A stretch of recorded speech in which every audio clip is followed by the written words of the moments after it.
Artist and weaver Rene Bahloo takes and shares her cultural practice and knowledge of weaving as a form of active mediation, taking this ancient cultural practice and connecting it to the nature of healing and, of course, connecting it to personal growth. Joining us from our Cape Town studio is Rene Bahloo. Rene, good morning, welcome.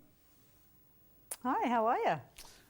I'm very well, Rene. I mean, it's interesting for me when I read an intro and we talk about active meditation, we talk about the nature of healing, connecting, and personal growth, and it's all about weaving.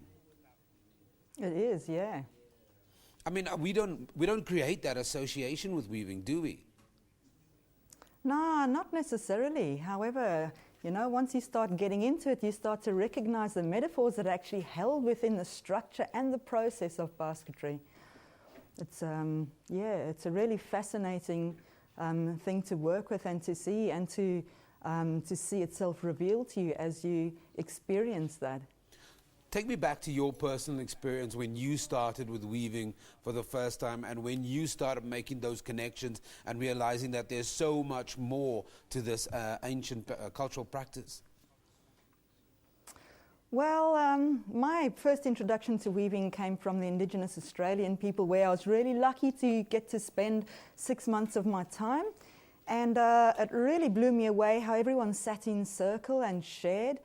And even though I only got to learn the practice or the techniques of weaving only a few years later, that whole connectedness and women together sharing, nurturing, healing, in a space of sometimes stillness, sometimes laughter and vibrance, always something really special.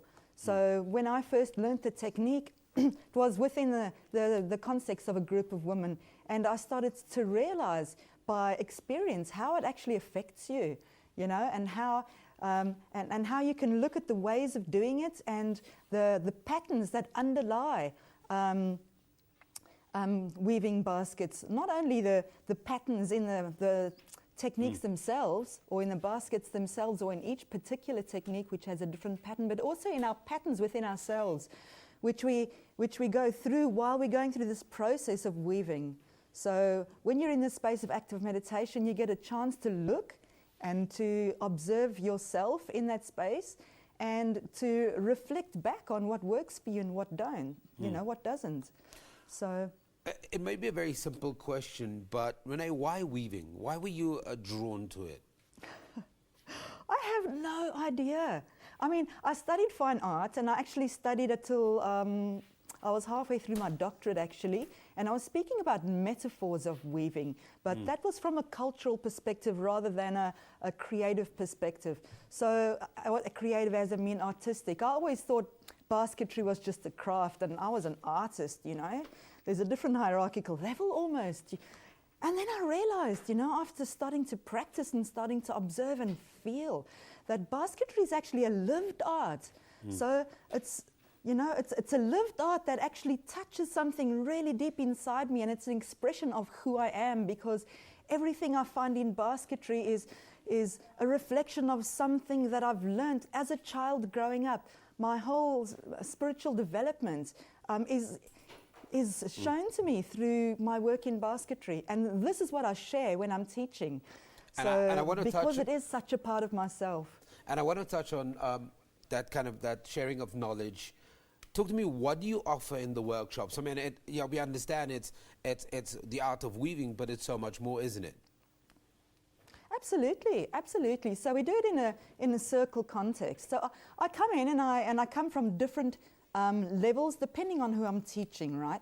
So, I mean, I do have a very technical aspect. We also speak about the plants that we use, you know, where you'd find plants that are usable for weaving, how you can prepare them, harvest them, how to store them, all that practical stuff.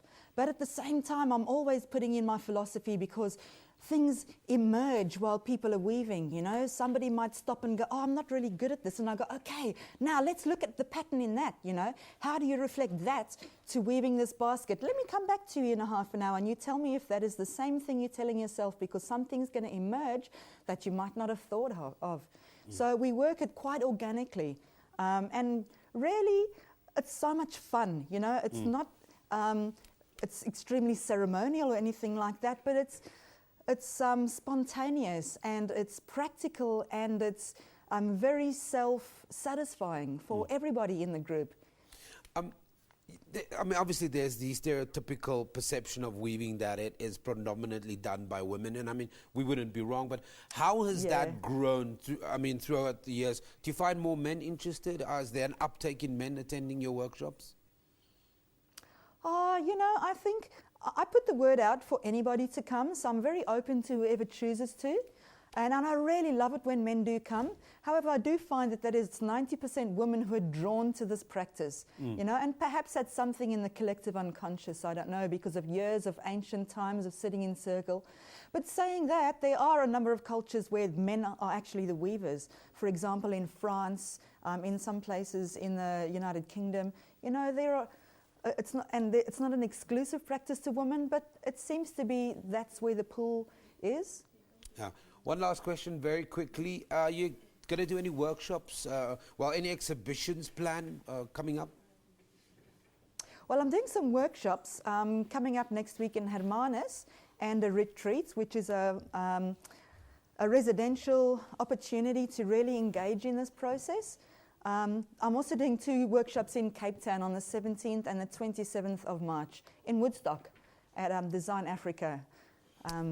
And of course, if so people that I can share a little bit. And if people are interested, very quickly, an email address, very quickly, or a website? Yeah, weaverywork@gmail.com or www.weavery.com.au. That's WEAVERY or WEAVERYWORK. Okay, we'll share those details at the end of the program. Thank you very much for joining us. That, of course, is fibre artist and weaver from Cape Town, Rene Bahloo, just sharing with us the art of weaving. And, of course, Rene facilitates